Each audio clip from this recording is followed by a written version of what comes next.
आप सभी को नमस्कार। मैं घनश्याम सैनी, सहायक आचार्य समाजशास्त्र, श्री कल्याण राजकीय कन्या महाविद्यालय सीकर। सामाजिक विचारक प्रश्न पत्र में आज हम चर्चा करते हैं मैक्स वेबर की अवधारणा सामाजिक क्रिया। वेबर ने the theory of social and economic organization में समाजशास्त्र और सामाजिक क्रिया की विभिन्न परिभाषाएं दी हैं।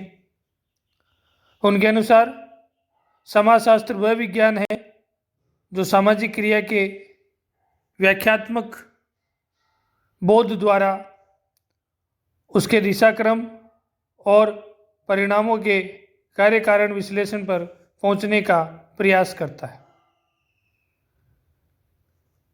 मैक्स वेबर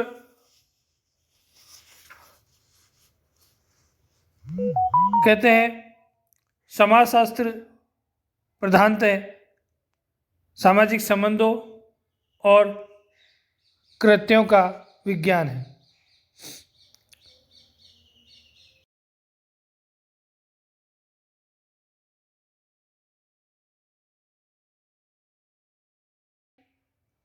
क्रिया में वे सभी मानवीय व्यवहार सम्मिलित होते हैं जिनके साथ क्रिया करने वाला व्यक्ति व्यक्तिनिष्ठ अर्थ जोड़ता है।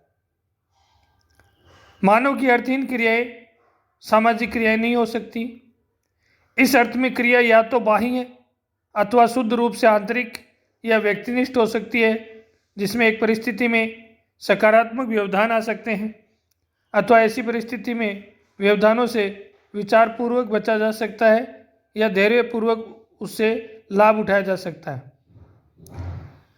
किसी क्रिया को तभी सामाजिक क्रिया कहा जा सकता है जब व्यक्ति या व्यक्तियों द्वारा लगाए गए व्यक्तिनिष्ठ अर्थ के कारण वह क्रिया दूसरे व्यक्तियों के व्यवहार से प्रभावित हो और उसके द्वारा उनकी गतिविधि निर्धारित हो। वेबर कहते हैं कि अर्थपूर्ण क्रिया जिससे व्यक्तियों का सामाजिक व्यवहार प्रभावित होता हो सामाजिक क्रिया के अंतर्गत आती है। वेबर सामाजिक क्रिया की निम्न विशेषता बताते हैं। पहली बात, ओरिएंटेड टुवर्ड्स अदर्स, दूसरे के प्रति उन्मुख। सामाजिक क्रिया दूसरों के संभावित भूत, वर्तमान और भविष्य के व्यवहारों की ओर उन्मुख हो सकती हैं। प्रत्येक क्रिया सामाजिक क्रिया नहीं होती और प्रत्येक प्रकार का मानवीय संपर्क भी सामाजिक नहीं है। सामाजिक क्रिया समरूप नहीं होती। अनुकरणात्मक क्रिया भी सामाजिक क्रिया नहीं है। सामाजिक क्रिया के लिए कर्ताओं और प्रतिकर्ताओं का होना आवश्यक है। परिस्थिति भी एक महत्वपूर्ण शर्त है। मूल्य, विश्वास, प्रतीक सामाजिक क्रिया के लिए आवश्यक होते हैं। वेबर सामाजिक क्रिया के कुछ अभिग्रह बताते हैं। Assumption of theory of action, जैसे लक्ष्य अभिमुखन, साधनों का चयन, लक्ष्यों में परस्पर संबंध,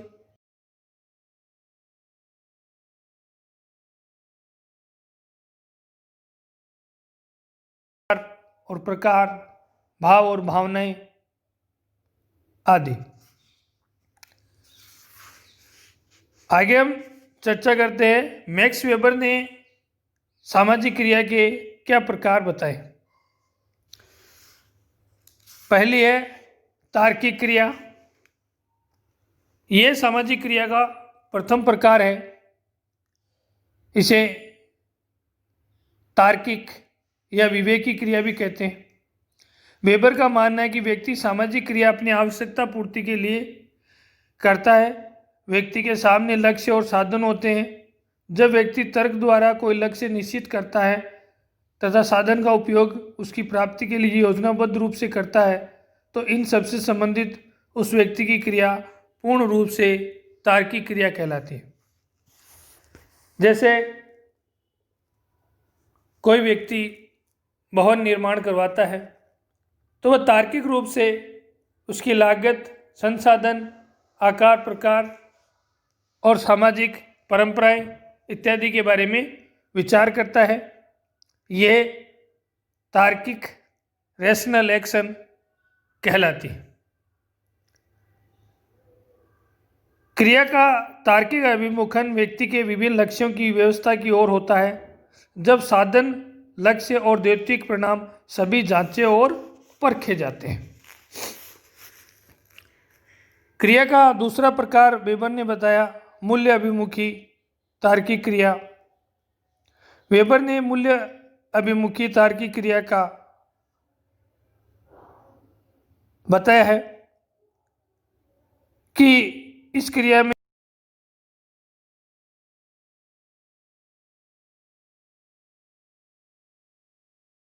कीमत के प्रसंग को ध्यान में रखे साधन का चयन कर अभिमुखन एक पूर्ण मूल्य को प्राप्त करना होता है। इसमें अंतिम परिणाम लक्ष्य होता है और कई सामाजिक, धार्मिक, पारंपरिक मूल्य से जुड़ी हुई ये क्रिया होती है। तीसरी है भावात्मक क्रिया, अफेक्चुअल एक्शन। भावात्मक क्रिया करने से पहले कर्ता न तो कोई लक्ष्य निर्धारित करता है, न ही किसी साधन पर विचार करता है। वेबर का कहना है यह क्रिया प्रथम दो प्रकार की क्रियाओं से बिल्कुल भिन्न प्रक्रिया है। इसमें उसका भावात्मक अभिमुखन होता है। कर्ता भावावेश, संवेग और उद्वेग में आकर क्रिया कर बैठता है।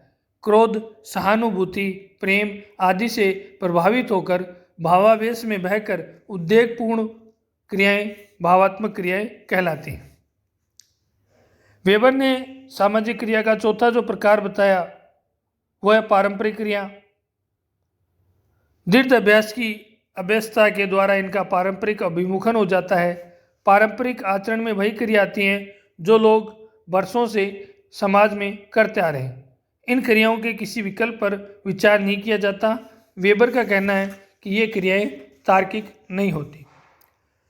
पारंपरिक क्रियाएं वे सामाजिक क्रियाएं हैं जो आदतों और तथा स्थापित परंपराओं के दबाव या प्रभाव के फलस्वरूप लोग करते हैं।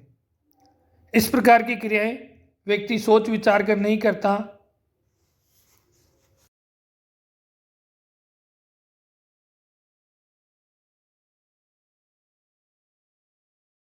क्रिया के प्रकार बताए, इसके कुछ आलोचनाएं भी हैं। पीएस कोहेन, टोरेन आदि विचारकों ने। सबसे पहली बात मनोपरकता का दोष।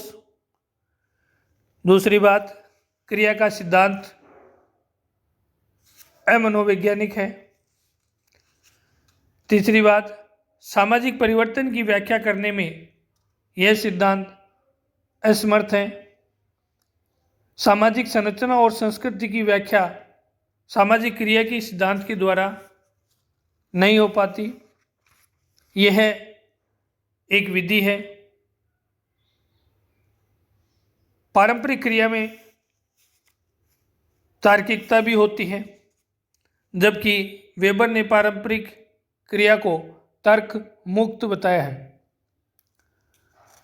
वेबर का यह सामाजिक क्रिया का वर्गीकरण अपूर्ण है, क्योंकि इसके अलावा भी अन्य प्रकार के कार्य या क्रियाएं होती है। ये एक अस्पष्ट वर्गीकरण है, गत्यात्मक है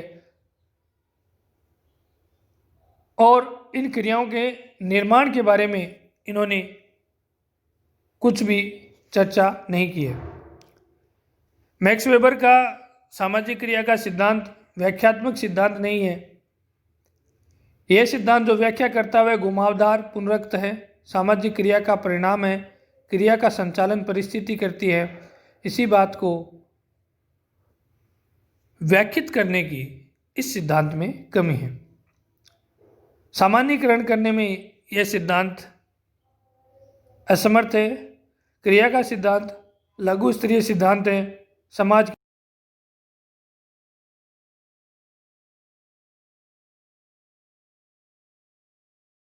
समाजशास्त्रियों की मान्यता है कि समाज का सामान्यीकरण न तो लघु स्तरीय सिद्धांत कर सकते हैं और न वृद्धि स्तरीकरण कर सकते हैं। मैक्स वेबर का सामाजिक क्रिया का सिद्धांत समाजशास्त्र को एक महान देन है और समाजशास्त्रीय परिभाषाओं में जिस तार्किक व्यवस्थीकरण की जो देन है वह मैक्स वेबर की देन है। धन्यवाद।